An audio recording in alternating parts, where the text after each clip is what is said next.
বান্দা রমজান মাসের রোজা আসে, তো রোজা রাখো।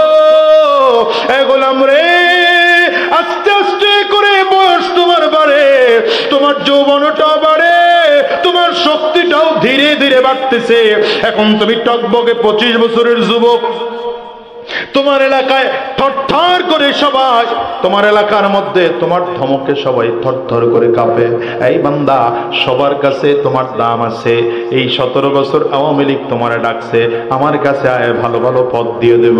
তুই তো বেটা বিশাল শক্তিশালী যুবক, তুই তাড়াইলেই এলাকার রাস্তা ফাঁকা হয়ে যায়। এখন আবার বিএনপির লোকজন ডাকে, আয় ভাই আমার কাছে আয়, ভালো পদ দিয়ে দেব। আল্লাহ কয় গোলাম, তুই ঘুম থেকে ওঠার আগে আগে মুয়াজ্জিন রিয়া দিয়াও তোরে ডাকি, হাইয়া আলাস সালাহ, হাইয়া আলাস সালাহ। আইরে গোলাম, নামাজের দিকে আয়, নেতার দিকে আগাবি না, নামাজের দিকে আয়। রব ডাকতেছেন তার গোলাম রে, কত মজা করে ডাকতেছেন। আপনি আপনার সন্তানরা এত আনন্দ করে ডাকেন না, এত মায়া করে নিজের কর্মচারীটাকে কোনোদিন ডাক দেন নাই। আপনি বাড়িতে একটা কাজের ছেলে রাখছেন, ধমক দেন, বারবার উঠতেই ধমক দেন, বসতেও ধমক দেন, ও হাঁটতেও ধমক দেন, 24 ঘন্টা আপনার ধমক শুনে। কিন্তু আমার মালিক তোমার, তুমি গোলাম, আমার আল্লাহ হলেন মালিক আর আমরা গোলাম। তারপরও মালিক তার গোলামরা একবারের জন্য ধমক দেয় না, বরং মজা করে ডাকে, হাইয়া আলাস সালাহ, নামাজের দিকে আসো। একবার ডাকলেই দ্বৈত, প্রতি ওয়াক্ত নামাজে বারবার বারবার কেন ডাকতে হবে? আল্লাহ বলেন, গোলাম রে, আমি তোরে যে বানাইলাম এজন্য মায়া করে তোরে ডাকি। একবার ডাকছি, যদি তুই না শোনো, আবার ডাকলাম, হাইয়া আলাস সালাহ, আবার দ্বিতীয়বার তোরে ডাক দিলাম রে গোলাম। নামাজে আসলে হবে কি? আল্লাহ নিজে আবার তার উত্তর দেন, হাইয়া আলাল ফালাহ, আসো নামাজের দিকে আসো, কল্যাণের দিকে আসো।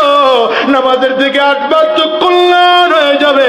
দেখো না তাকাইয়া, 5 ওয়াক্ত নামাজে মুয়াজ্জিন 10 বার তোমাকে ডাকে। এটা মুয়াজ্জিন ডাকে না, মুয়াজ্জিনদের ডাকতে কে বলেছেন? চিল্লায়া জোরে কর। তুমি যে আমার মালিকের ডাকের সাড়া না দিয়া দেখো তো, প্রতিদিন আমার আল্লাহ যদি 5 ওয়াক্ত নামাজে আযানের মধ্যে 10 বার করে তোমাকে ডাকেন, হিসাব করো তো সপ্তাহে কতবার তোমাকে ডাকলেন, মাসে কতবার তোমাকে নামাজের জন্য ডাকলেন, বছরে কতবার তোমাকে ডাকলেন। এবার 30 বছর, 40 বছর, 50 বছরে তোমাকে আল্লাহ তাআলা কতবার মুয়াজ্জিনদের দিয়ে তার দরবারে ডাকাইলেন। গোলাম রে,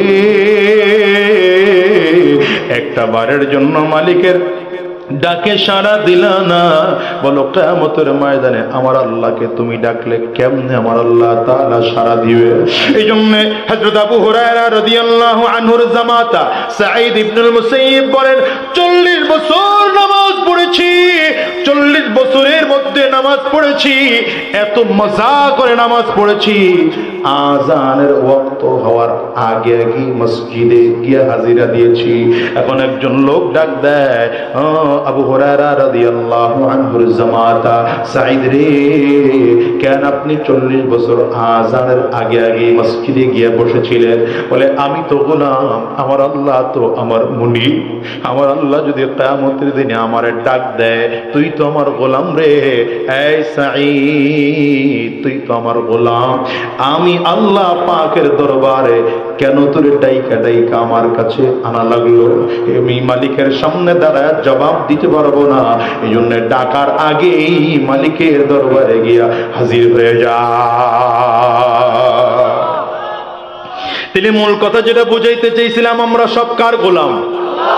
আঙ্গুলচা করে চিল্লা জোরে বলেন, আমরা কার গোলাম? গোটা দুনিয়া আমাদের গোলাম বানাইছেন, কিন্তু আমাদের কেউ কার গোলাম বানাইলেন? হ্যাঁ, এই জন্যই বলি, আমরাও যেহেতু আমাদের মালিকের সাথে সম্পর্ক ভালো রাখি না, এই জন্য আমাদের গোলামরাও আমাদের সাথে সম্পর্ক ভালো রাখে না। মাছ খান তো আগের মতো মাছের মজা, কথা কয় না, গেল কই মজা? কই গেল মজা? ওই যে আগের মতো লাউ তো এখনো খান, কিন্তু আগের মতো মজা নাই। আগের মতো ফুলকপি বাঁধাকপি এখনো তো খান, আগের মতো মরিচ তো এখনো খান, এখন তো আর আগের মতো স্বাদ নাই। আমি তো বলি যে মুরব্বীরা বসে আছে, এই মুরব্বীদের ছোটবেলায় একটা ইলিশ মাছ যদি কেউ পাকাইতো, 2-4 বাড়ির থেকে ঘেরান আসতো, অমুক বাড়িতে ইলিশ মাছ পাকায়। আর এখনকার অবস্থা হলো যিনি পাকায় তিনি টের পায় না। গেল কই মজা? গেল কই বলেন? বরঞ্চ আগের তুলনায় বড়ইয়ের সাইজ এখন বাড়ছে। কি কথা কয়? ছোটবেলায় গাছের মধ্যে গিয়া বড়ই পারতেন, ছোট ছোট বড়ই না, হ্যাঁ, 1 কেজির মধ্যে 50টা 100টা 80টা বড়ই উঠতো, এই ছোট্ট ছোট্ট। এখন মাশাআল্লাহ 8টায় 1 কেজি হয়ে যায়, এত বড়। হ্যাঁ, এখন তো মিয়া সাইজ তো বড় ঠিকই বেড়েছে, কিন্তু মজা আসেনি। কন্যা আসেনি আগের মতো মজা। ওই সময় বড়ই খাইতে পারতেন না, 2-3টা হাতে পাইছেন বড়ইয়ের খাওয়ার পরে, এরপরে বিচিটারে মুখে রেখে দিত। আমি রাখতাম, আপনারা রাখতেন কিনা জানি না। এরপরে ঘন্টা খানিক উমনে রাইখা এরপরে দাঁত দিয়া চাবায় বড়ইয়ের বিচিটারেও খাইছে। হ্যাঁ, ছোটবেলায় ডিম পাইতাম বাগে একটা, হারে এই একটা ডিম বাগে পাইলে কি যে খুশি, মাশাআল্লাহ। ভাত খাইতাম হলো উপরের লালিটারে দিয়া, কুসুমটারে আলাদা রাইখা দিতাম, কি মজা মাশাআল্লাহ। তো এখন আসেনি মজা, কথা কয় না তো লোকগুলো। গেল কই মজা?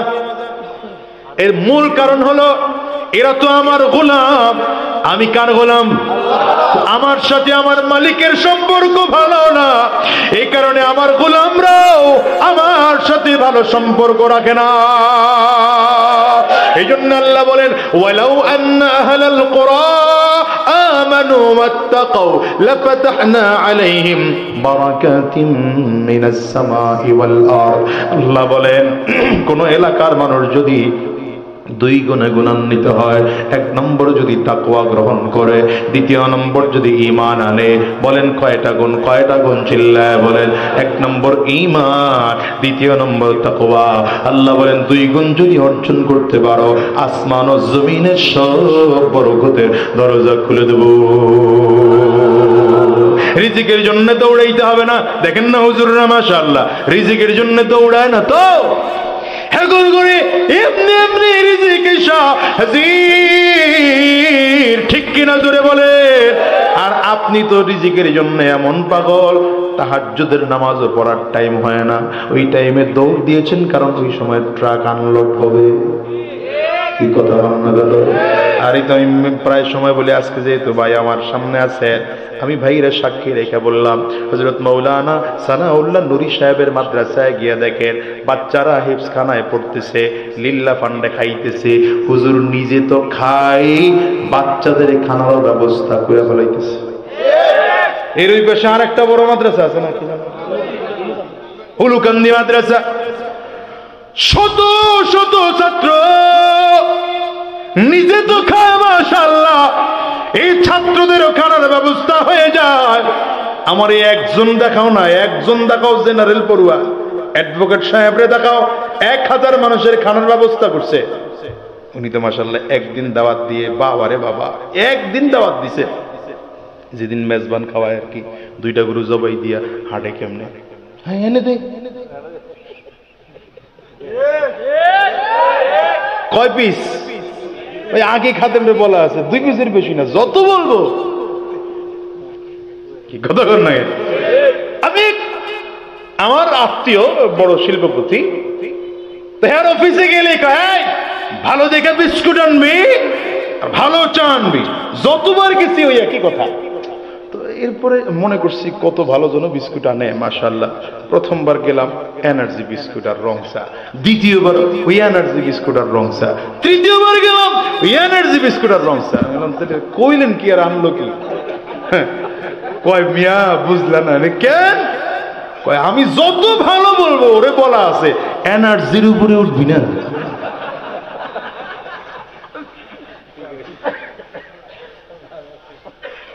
আলেমদেরকে দেশের বোঝামনি করেন তো আপনারা। একজন ব্যক্তির নাম বলে যে হুজুর অমুক অ্যাডভোকেট সাহেব তিনি এলাকার 1000 মানুষের খানার ব্যবস্থা প্রতিদিন 3 বেলা খাওয়ায়। দেখেন একজন ব্যারিস্টার দেখান, একজন ডাক্তার দেখান, একজন ইঞ্জিনিয়ার দেখান। আলেমরে পাইছেন বোঝা, হুজুর যাকাতের টাকা উঠায়, সৎকার টাকা উঠায়, মান্নতের টাকা উঠায়। আরে মিয়া, উঠায় তো আপনাদের জন্য, আপনারা গুনাহগার যেন না হন, এই গুনাহ থেকে বাঁচানোর জন্য গিয়ে চায় আপনার কাছে। আপনি তো ওসমান বিন আফফানের মতো দানশীল না, আপনি তো কিপটার ঘরের কিপটা। আমি এই জন্য মাঝে মাঝে যে আমার মসজিদে সেদিন বলেছি, গত 2 জুমা আগে, আমি যেখানে ঢাকায় জুমা পড়াই উত্তরায়, এক ফ্লোরে 1000-এর উপরে লোক হয়, 7টা ফ্লোর। ওই দিন বলছি যে উত্তরার 9 নম্বর সেক্টরের বড় লোক সব আমার সামনে বসে রয়েছেন, ফ্ল্যাটের মালিক, বাড়ির মালিক, যাদের বাড়ি আছে একটা ফ্ল্যাট পারবেন দিনের জন্য কোরবানি করতে? একটা ফ্ল্যাট, হ্যাঁ চিন্তা করে মারে মা, উত্তরা এলাকায় একটা ফ্ল্যাট মানে হলো মিনিমাম 2 কোটি টাকা। অথচ জানেন নবীজির সাহাবী হযরত ওসমান বিন আফফান রাদিয়াল্লাহু আনহু, আল্লাহু আকবার, কি দিয়ে বুঝায় আপনাদেরকে? হুজুররা মাদ্রাসা করে শাহেনশার মতো বসে থাকা উচিত ছিল, আপনারা গিয়ে হুজুরদের কাছে দান করে দিয়ে আসবেন, হওয়া উচিত ছিল এইটা।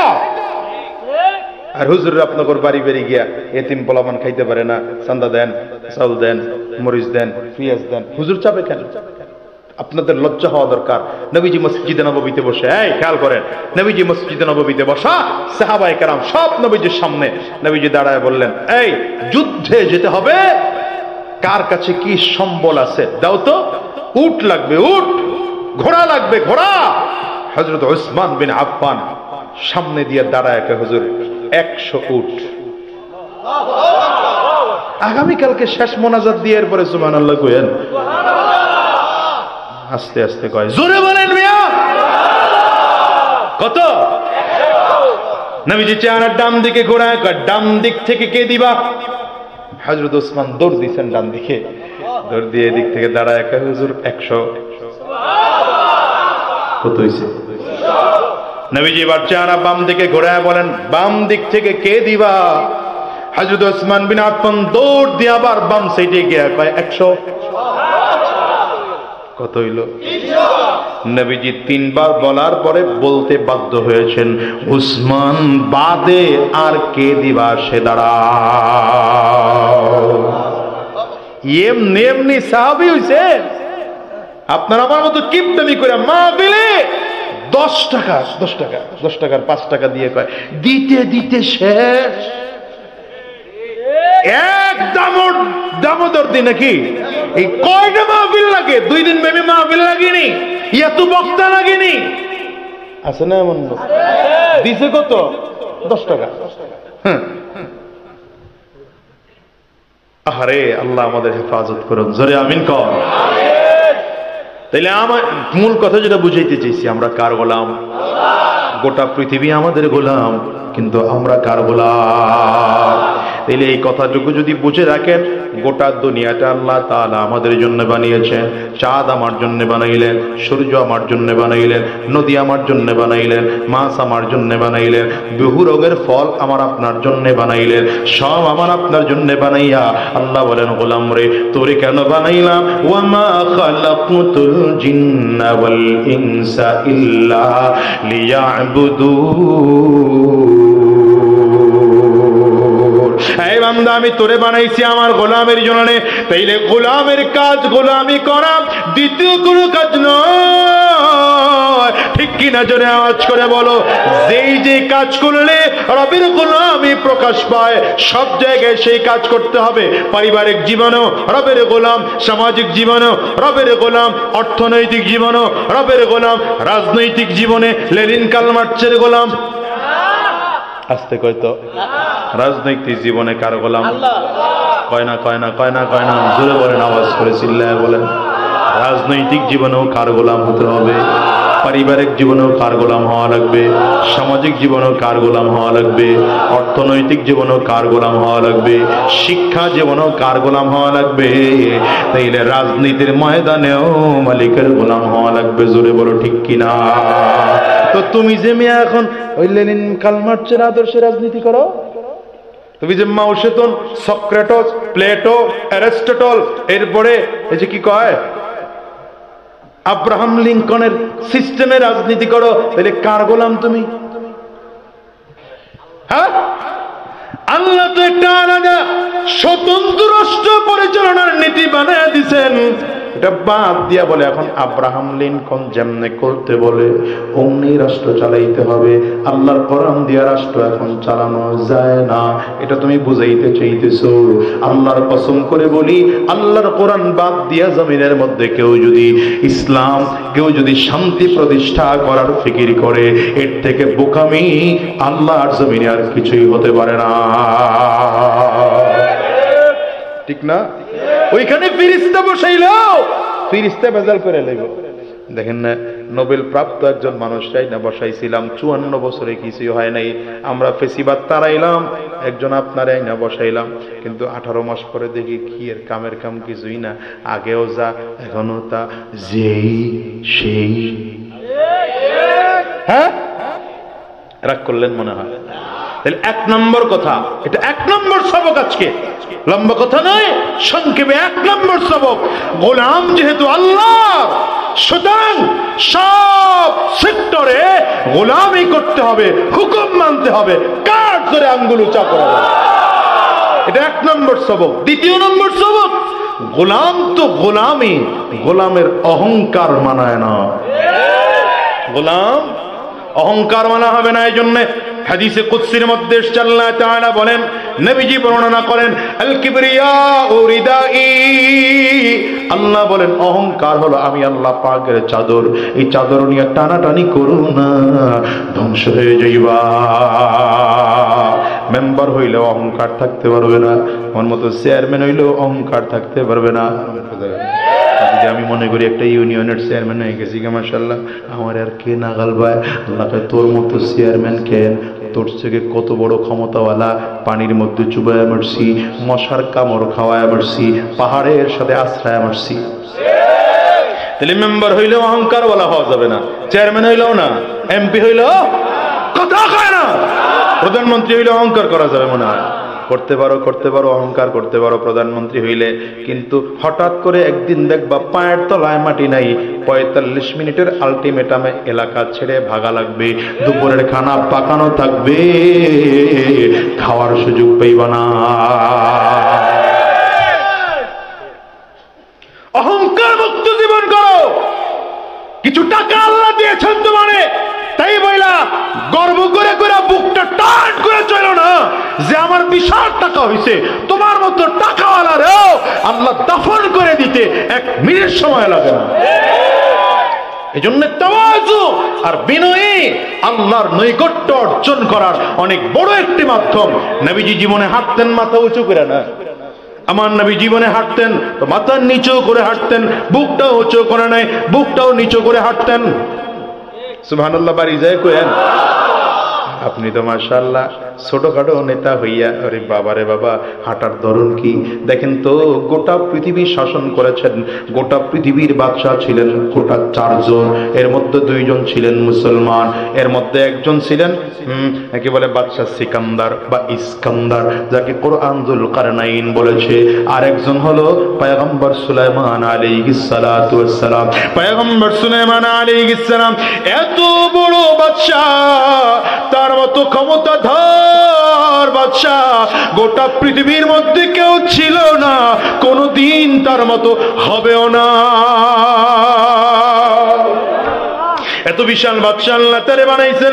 শুধু মানব জাতির বাদশাহ নয়, জিন জাতির বাদশাহ, মানতিকাতুত তায়র, তারে পাখির ভাষা আল্লাহ শিখাইছেন। শুধু পাখির ভাষা নয়, যে সিংহাসন ছিল পয়গম্বর সুলাইমান আলাইহিস সালাতু ওয়াস সালামের, সিংহাসনটা কত বড় জানেন? 6 তাফসীর ইবনে কাসিরে আসছে 6 কিলোমিটার লম্বা, 6 কিলোমিটার প্রস্থ। বাড়ি যায় আস্তে আস্তে করে 2 জনে মিললে সুবহানাল্লাহ কইবেন। কয় কিলোমিটার? 6 কিলোমিটার। মগর সংসদ ভবনটা কয় কিলোমিটার? 6 কিলোমিটার লম্বা, 6 কিলোমিটার প্রস্থ। বাইহাকির মধ্যে এক হাদিস আসছে, দেখেন তো পয়গম্বর সুলাইমান আলাইহিস সালাতু ওয়াস সালামের এক সাইডে, খালি এক সাইডে 70,000 চেয়ার ছিল, বাম সাইডে আরো 70,000 চেয়ার ছিল, সামনে আরো 70,000 চেয়ার, পেছনে আরো 70,000 চেয়ার, 2,80,000 চেয়ার ছিল তার সিংহাসনে। আসন সংখ্যা কত? 2 লক্ষ। কথা কয় না তো, 2,80,000। আপনারা কি মনে করেছেন এগুলো সব তাজ কোম্পানির প্লাস্টিকের 550 চেয়ার? হ্যাঁ, আল্লাহু আকবার। এই বিশাল চেয়ারওয়ালা সিংহাসন লইয়া আকাশের মধ্যে উঠতেন পয়গম্বর সুলাইমান। ফুয়েল লাগতো না, ইঞ্জিন লাগতো না, পাইলটের দরকার ছিল না, শুধু চেয়ারের মধ্যে বসে বলতেন বিসমিল্লাহির রহমানির রহিম। আকাশে অটোমেটিক উড়া শুরু হয়ে যেত। যদি উপরের দিয়ে ওনার দরকার হতো আল্লাহু আকবার বলতেন, যেই জমিনে নামার দরকার হতো তো জমিনের দিকে নজর করে বলতেন সুবহানাল্লাহ। আস্তে আস্তে করে সেই জমিনে অটো ল্যান্ড হয়ে যেত। কিন্তু আশ্চর্যের বিষয় কি জানেন? এত বড় বাদশাহ পয়গম্বর সুলাইমান আলাইহিস সালাম এই বিশাল সিংহাসনের মধ্যে বৈশা বুকটা টান করে বসতেন না, মাথা উঁচু করে বসতেন না। কিতাবের মধ্যে লেখি এত বিশাল চেয়ারের মধ্যেও যখন বসতে মাথাটারে নিচু কইরা চেয়ারের একটা কিনারায় গিয়া বিনয়ের সাথে বসে থাকতে। মন্ত্রীরা ডাক দিয়েছে, বাদশাহ এত ক্ষমতা আপনার, কিন্তু তারপরেও আপনি এত বিনয়ের সাথে কেন বসেন? পয়গম্বর সুলাইমান আলাইহিস সালাম বলেন, আমার আল্লাহ গোটা পৃথিবীর রাজত্ব আমাকে দিয়েছেন, বিশাল সিংহাসন আমাকে দিয়েছে, কিন্তু এই বিনয়টা আমাকে একটা পিপিলিকায় শিক্ষা দিয়েছে। বলেন কে শিক্ষা দিয়েছে? বুকটা টান করে চলাটা এটা যাবে না, বিনয়ী হয়ে চলতে হবে। এই শিক্ষা দিয়েছেন একটা পিঁপড়া। আর তুমি মিয়া নেতা হইছ, এখন নতুন ইলেকশন করবে, এজন্য গাড়ি কিনছো, এটার ছাদ আবার খোলা যায়, ছাদটারে খুইলা এবারে আপনারা খারাইছেন। কথা আমি নিষেধ করতেছি না, এটা নিষেধ না জায়েজ বলতেছি না, কিন্তু আমি বুঝাইতে চাই এটা তোমার দাঁড়ানোর কারণে যদি অহংকার ভেতরে ঢুইকা যায় তোমার ধ্বংসের জন্য এটাই যথেষ্ট।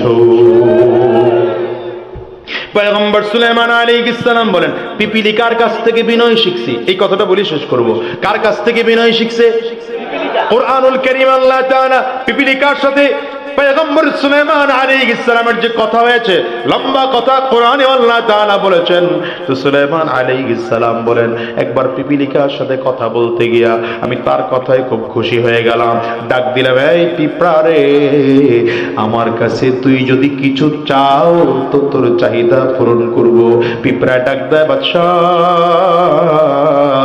চাইয়া লাভ নাই, আমার চাহিদা পূরণ করার যোগ্যতা আপনার না। কি কথা বলছে আপনি চিন্তা করতে পারেন? ছোট্ট পিপিলিকায় যদি এই কথা কয় তো গোটা পৃথিবীর বাদশা ধাক্কা লাগার কথা না? ওই যে ঘুমায় আল্লাহর বান্দায়, কি ওয়াজ শুনতে বুঝে সামনে বয়ে গেলি ঘুমায়, এশার নামাজ মাত্র বইলে বইল। আপনাদের এলাকায় যদি মনে করেন রাষ্ট্রের এখনকার প্রধান ডক্টর মোহাম্মদ ইউনূস সাহেব আসেন, আর এসে যদি আপনার এনে বক্তব্য দেন, কার কি লাগবে বলেন? একটা ছোট্ট পিচ্চি, ওই যে পিচ্চিটা আছে ওর মতো একটা পিচ্চি দাঁড়ায় যদি কয় আপনার কিছু দেওয়া লাগবে না, 18 বছর 18 মাস কিছু দিবার পারেন না, আর কি দিবে? এমনি করে ধাক্কা খাবে না একটা? পিপিলিকায় বাদশারে কয় দিবেন কি? আমি চাইলে দেওয়ার যোগ্যতা আপনার নাই। সুলাইমান আলাইহিস সালাম ধমক দিয়ে বলে, এই পিঁপড়া চাইয়া দেখ দিতে পারে কিনা, চা। আনাল মালিক, আমি তো বাদশাহ। কে কয়? সুলাইমান আলাইহিস সালাম কয়, আনাল মালিক, আমি তো বাদশাহ। সালমা শিতা, সালমা শিতে আইয়ুহান নামলা, এই পিঁপড়া চাইবি কি আমার কাছে? চা, দিতে আমি তৈয়ার আছি, দিতে পারবো। পিঁপড়ায় 2-3 বার করে করে ডাক দেয়, দিতে পারবেন না। পয়গম্বর সুলাইমান আলাইহিস সালাম বলেন, চাইয়া দেখ। হঠাৎ করে পিঁপড়া ডাক দেয়, আইয়ুহাল মালিক, বাদশা গো, আমারে যদি আপনার কিছু দিতে হয় জিদফি হায়াতি,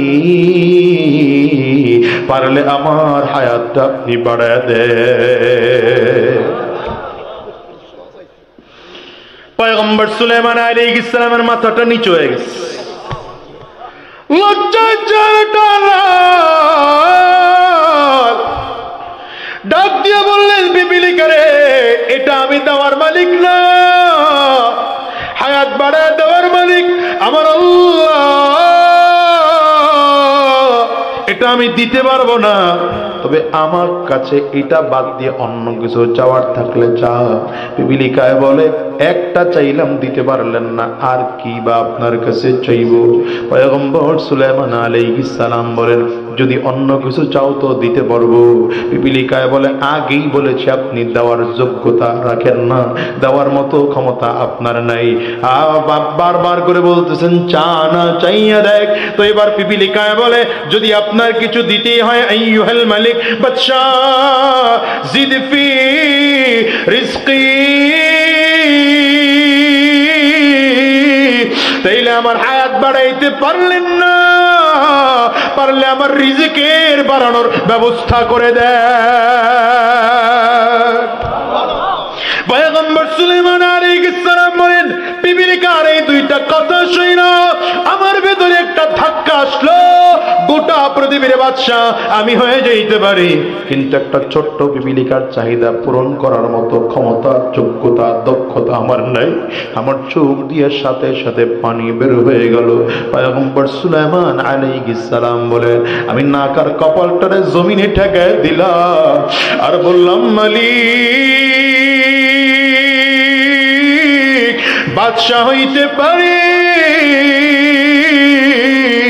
কিন্তু তোমার গোলামীর থেকে না কাটানো সম্ভব না।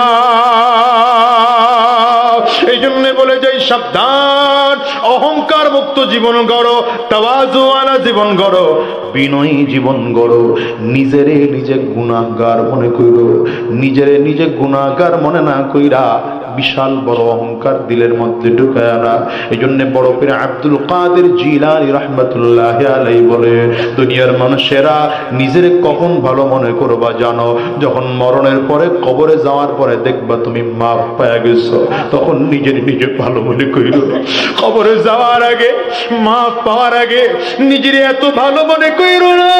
কুকুরের থেকেও নিজের খারাপ মনে করো,